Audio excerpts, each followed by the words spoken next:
All right, my friends. Chapter 4. Not a very thick one, so have fun. Buckle up. It's going to be a little bumpy today. As I said in my comments. All right, let's get started. Chapter 4. The Theta Valensis System. In orbit around the fourth planet, a bluish-green gas giant with a ring around it. Prepared the Falcon Project device for firing. I gotta fix that. Sorry, guys. Sorry.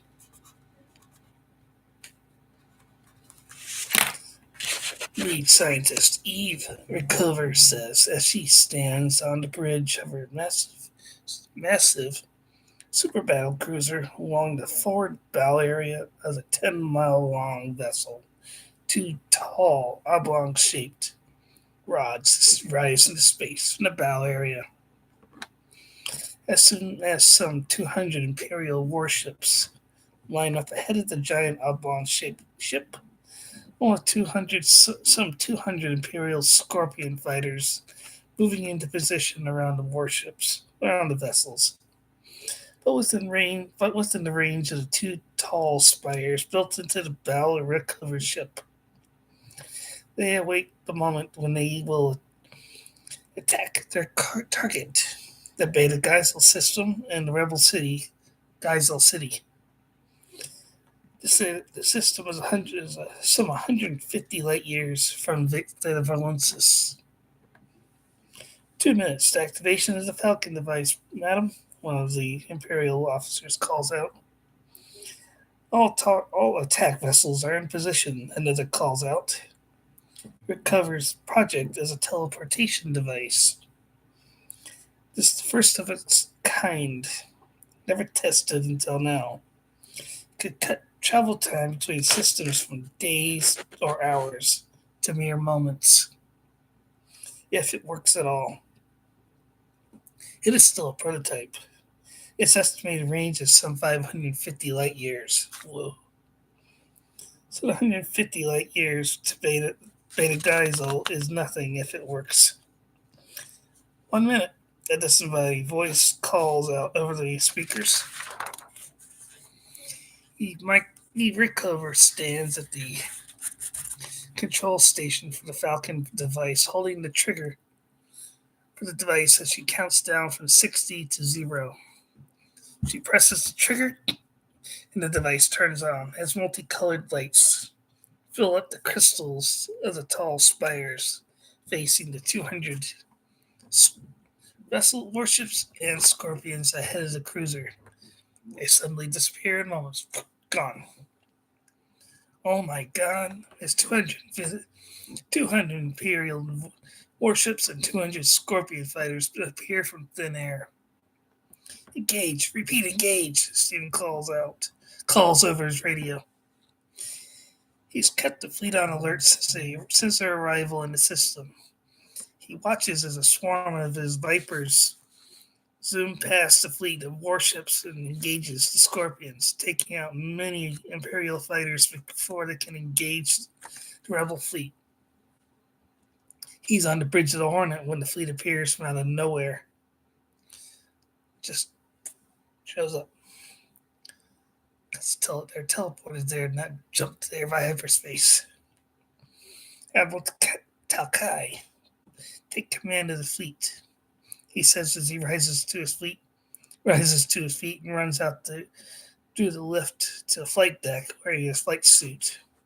Good luck to us all, Admiral. God's speed, Talkai says. Stephen runs out of the lift and dashes to his waiting Viper. The engines are on idle and fully loaded for combat. His ground crew is waiting and has the ladder to his cockpit in position, the canopy up and open.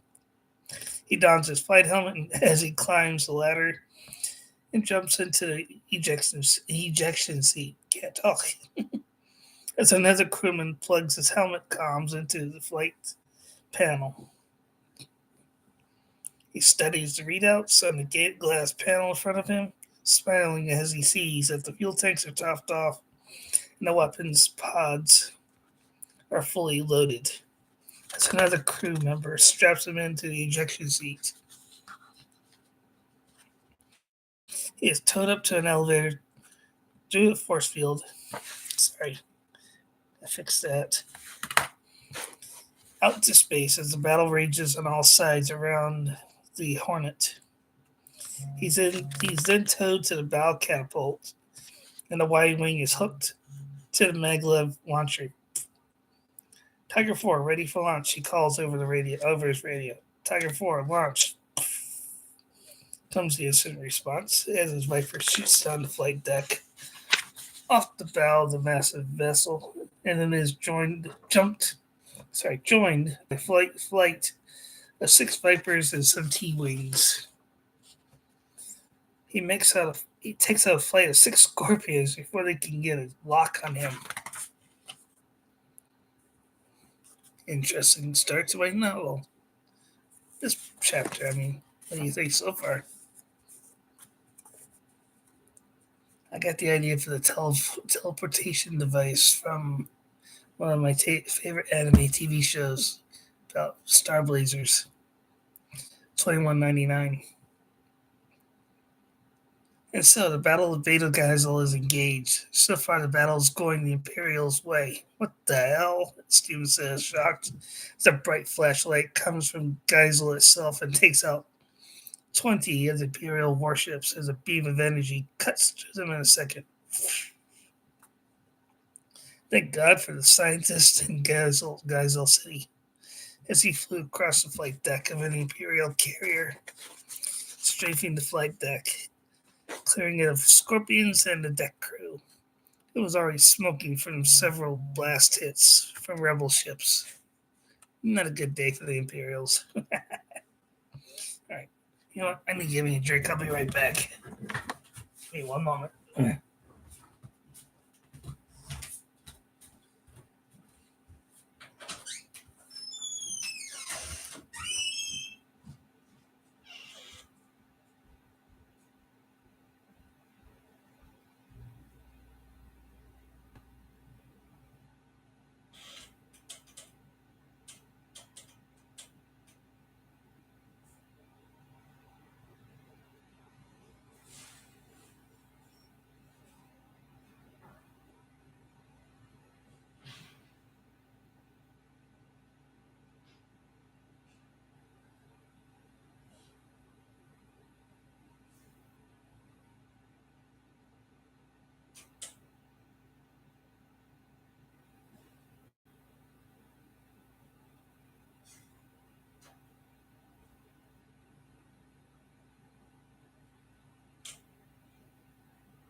I'm back. As I said, I wouldn't be too long. I'm back.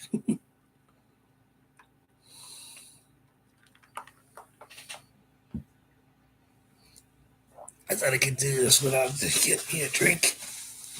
Not a very long chapter. Less than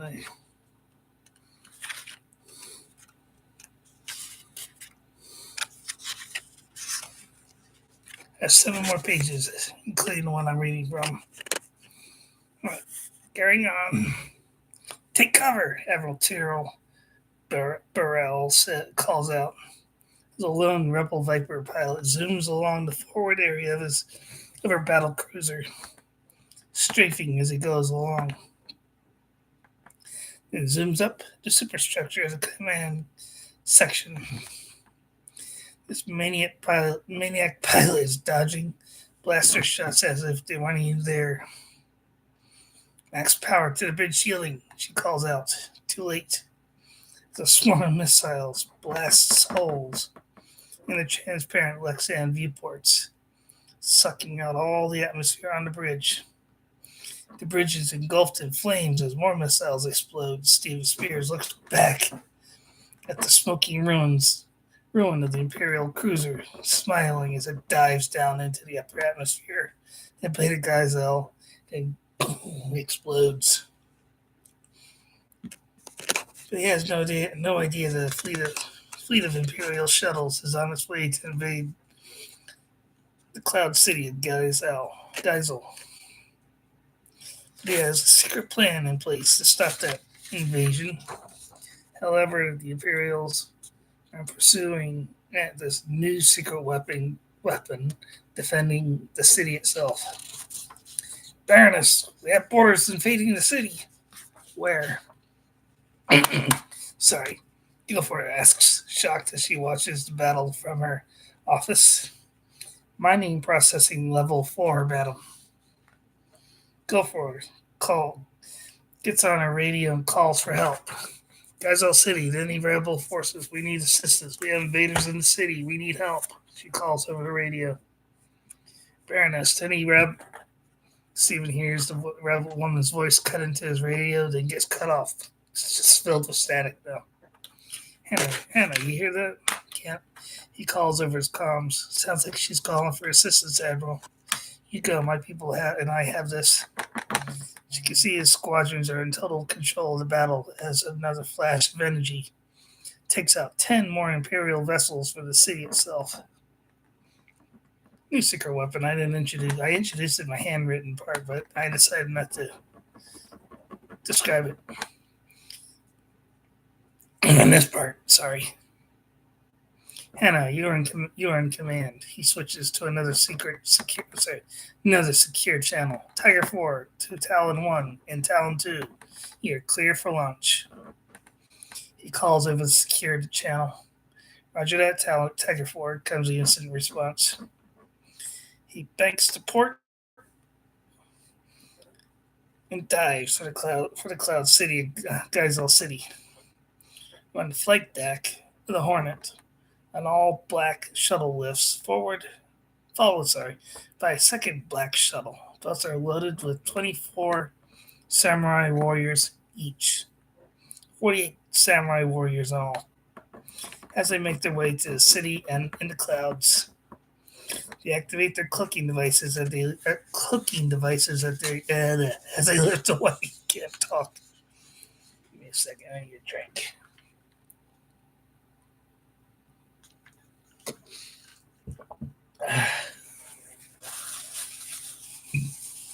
I just thought about this when I was introduced in writing the book originally.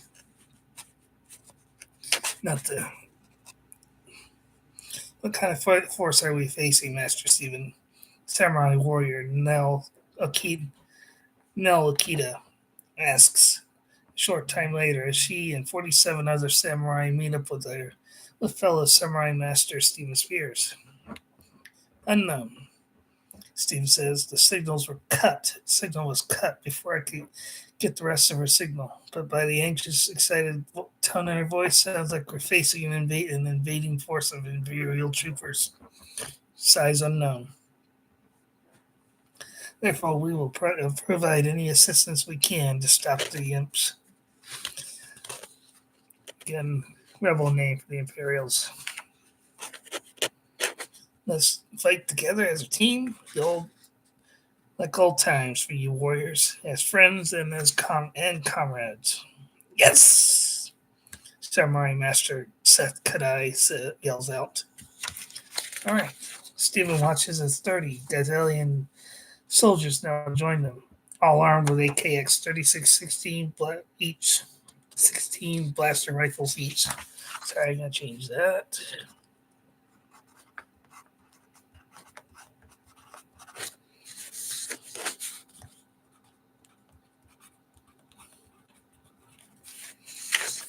Changing that.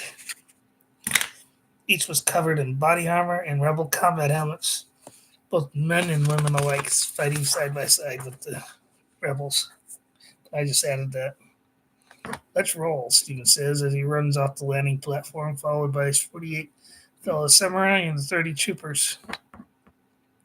They enter the city proper and move along the city concourse to the cheers of the locals.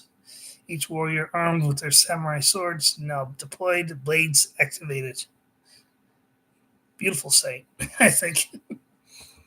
And then Baroness Guilford greets him, armed with an AKX 3616K shorter model blaster carbine. Herself, combat helmet on her head. Thank the gods you heard my call for help, Admiral, she says, anxious. Only heard the beginning, then it was cut off, but we did, and so here we are. What are we facing? Stephen asks. Force of some 200 Imperial troopers, maybe more, Guilford says. Location, Stephen asks as they make their way to the lower levels where they can hear the distinctive sound of blaster fire. They are stopped at a junction in two corridors, and they can see city guards and civilians trying to hold back the Imperials. Gas processing area 4A, sublevel 4, Guilford says. Understood, Stephen says. You pull your people back beyond this corridor. My people will take over from here. Roger that, Admiral, the Baroness says.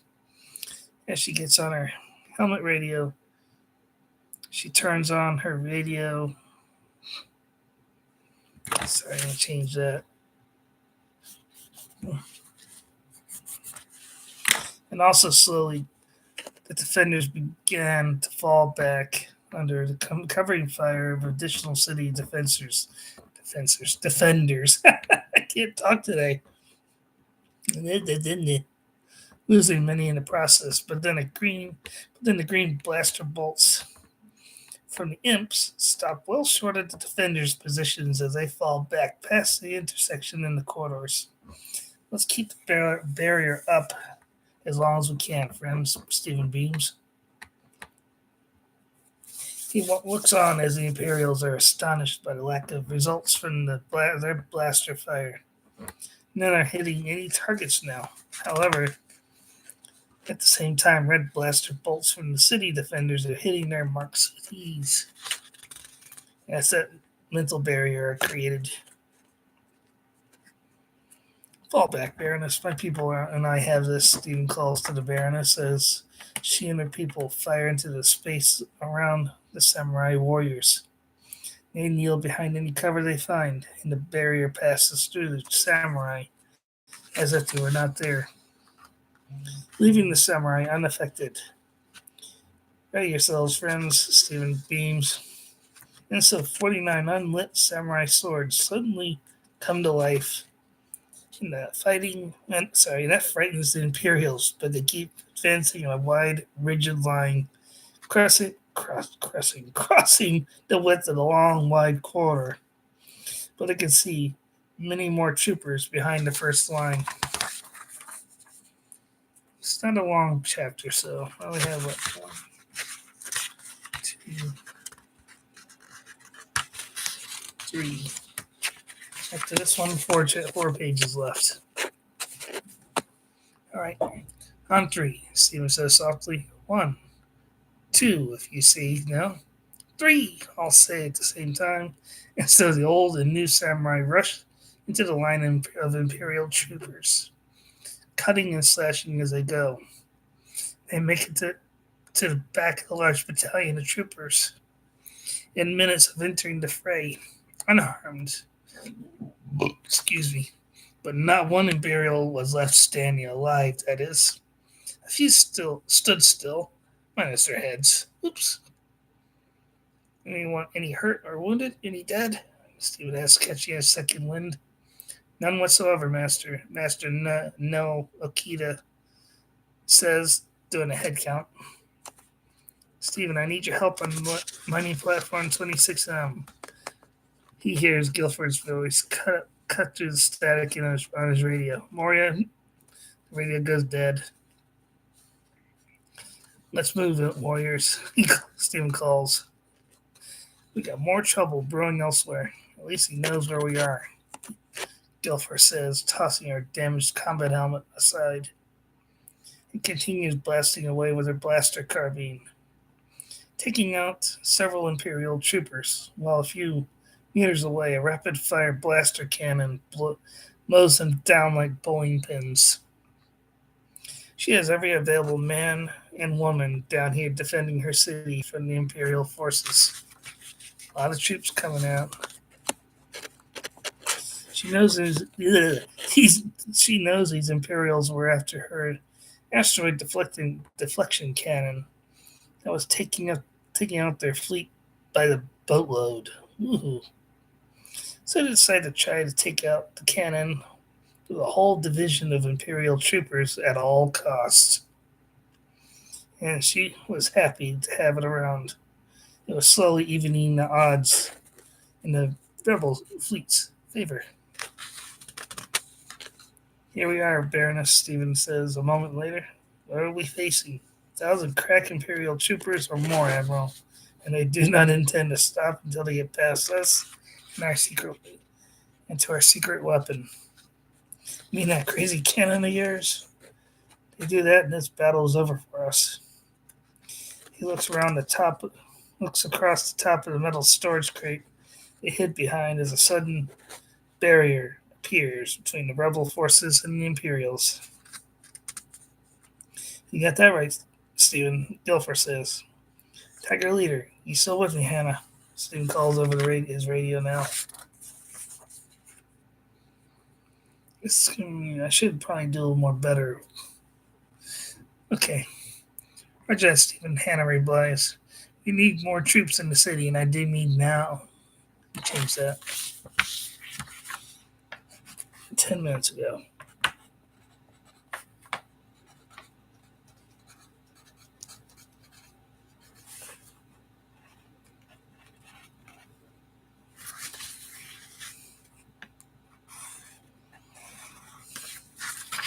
Sorry, just still changes. We need more troops in the city, and I do mean 10 minutes ago. Can you get troops transported to the city? Stephen asks now. I will make a call for troops, Stephen, Hannah says. Have them land on the mining platforms, understood? Understood. Over and out, she responds. Stephen and his fellow warriors were kept busy trying to hold back the Imperial wave, and there's a lot of them in there. Thank God. Here comes the cavalry, Stephen says as a squad of some 50 rebel Marines runs up and joins them at the battle line. As another 450 Marines join the fight for the mining areas of the city. Give me a second. And they start blasting into the oncoming Imperials.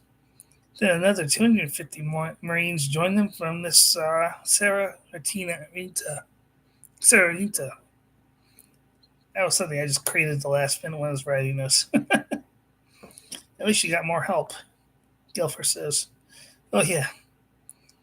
Stephen says as he takes cover behind a hastily erected barricade. There are many wounded and dead rebel and Imperial forces on both sides, but then Stephen and his fellow samurai have erected a barrier to deflect the Imperial blaster fire. They managed to trounce the Imperials without having to charge into the Imperial forces.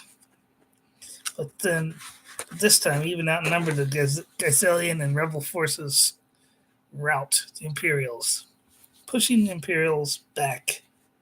As the battle in orbit goes badly for the Imperials.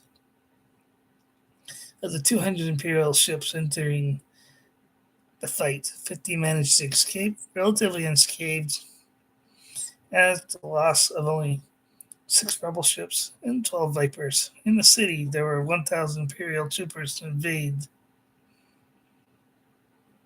Less than 200 men were captured in captivity. How many defenders did you lose? Stephen asked. 150 dead, 25 wounded, Guilford says.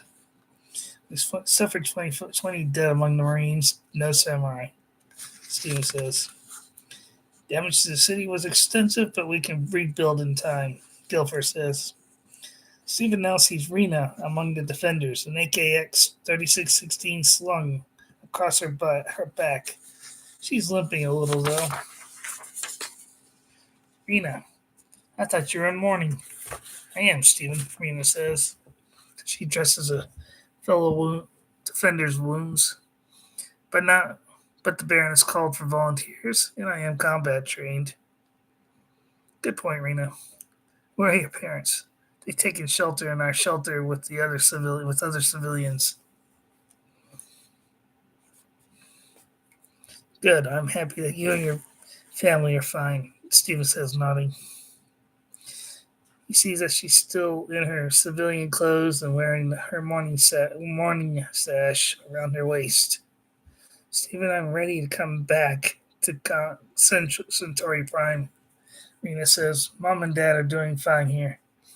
Shop suffered no severe damage, and the employees happy to return to work. You sure, Rena?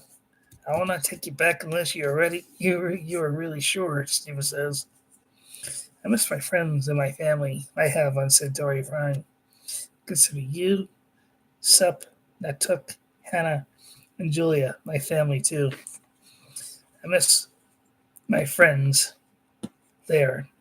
Besides, I can mourn in my own way there too.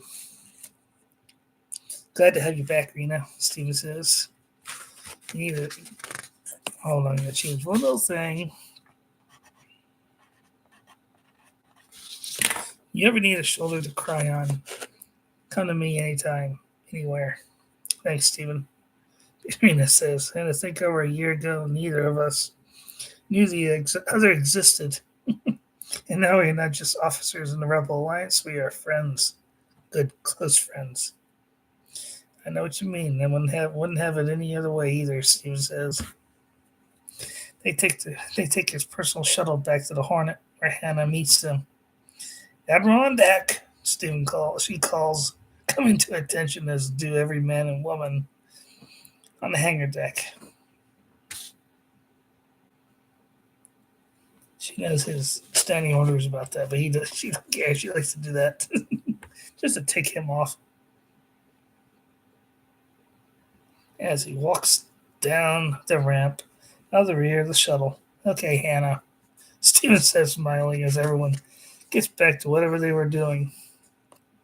Gotta give you the respect you deserve, Stephen, she says, smiling too. The fleet ready to warp back to Centauri Prime?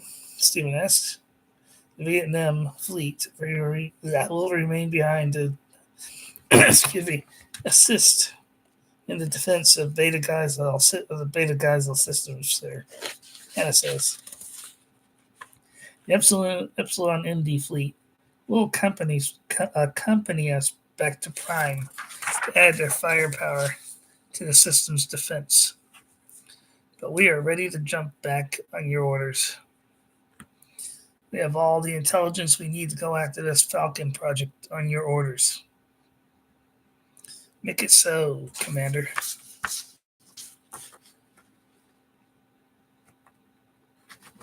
Just making some editing issues.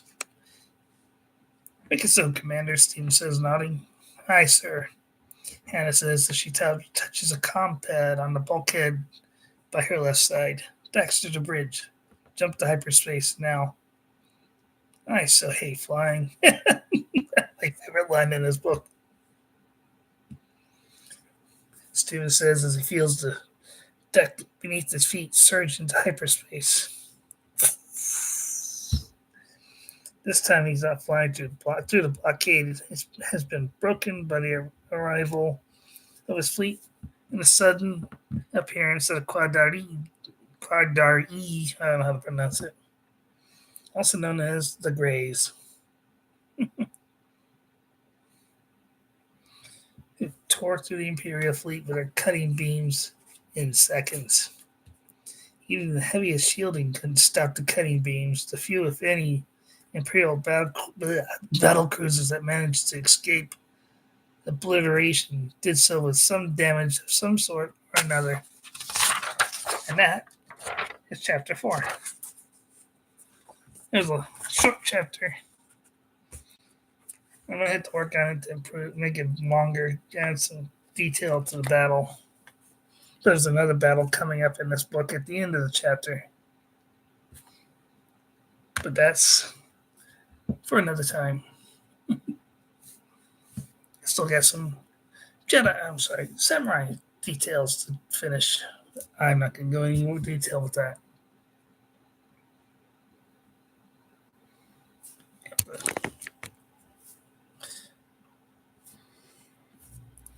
I'll finish editing. I did some editing already in this book, but I'm just still finding stuff I need to change. That was a quick book today, the quick chapter. I will do chapter 4 tomorrow. Chapter 5 tomorrow. I have, after this book, chapter, I keep saying book,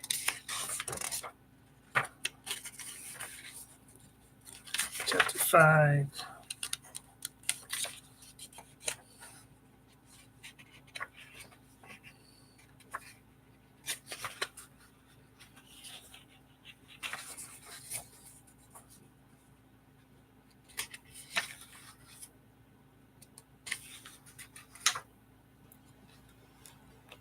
Chapter 5 involves the princess. That's all I'm going to say.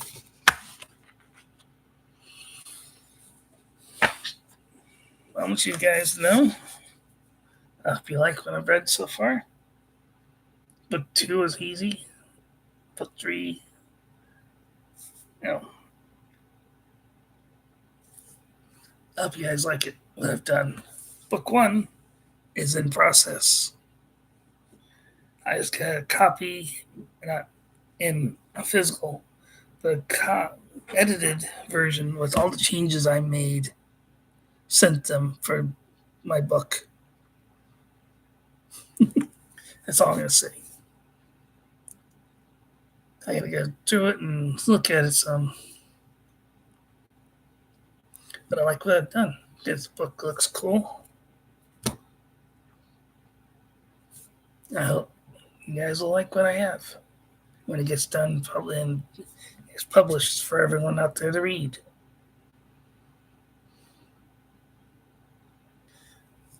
This is my first book I've ever published. I've written books before, but never published any of them because I was always so nervous about them.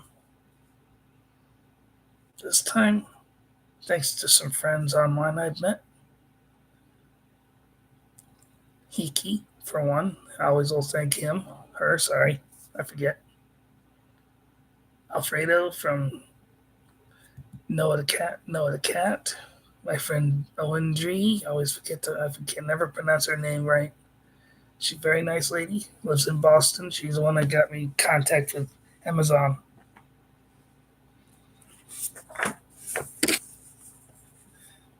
And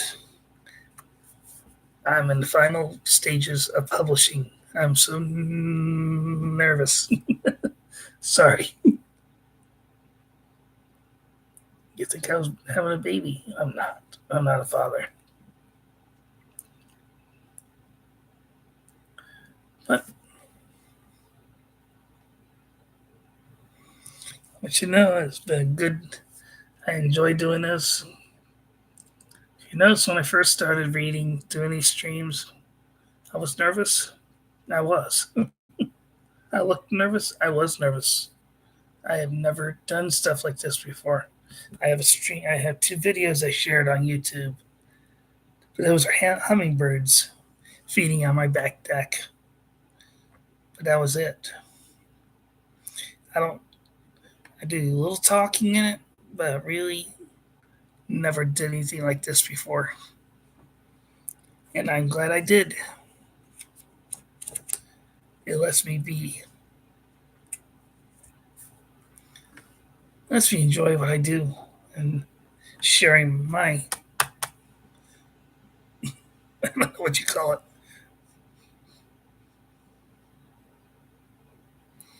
But I have friends on here. I hope more people subscribe. If you liked what you did, give me a thumbs up. If you have any comments that I can make, that you can say, make a suggestion to improve myself, please do. Write them in the comment screen. I listen and I will do any I'll read them.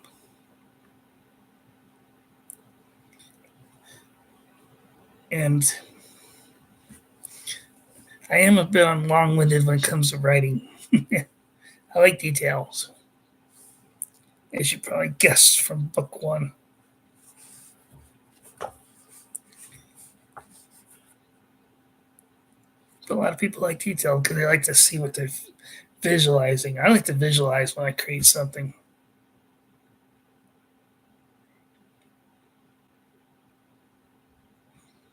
But enough of me. I'm gonna call it a night. Call it a day. It's 3:36 p.m. my time right now, and I'm hungry.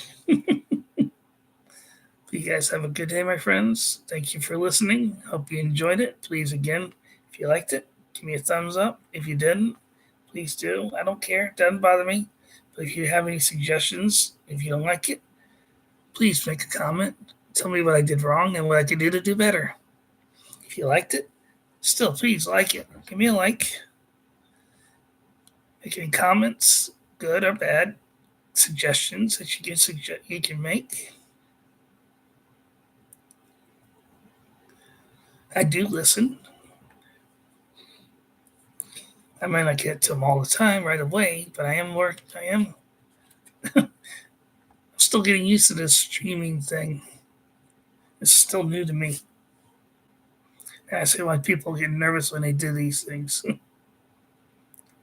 My hair, I only wear my hat because I'm a mess all the time. But I need to shave too.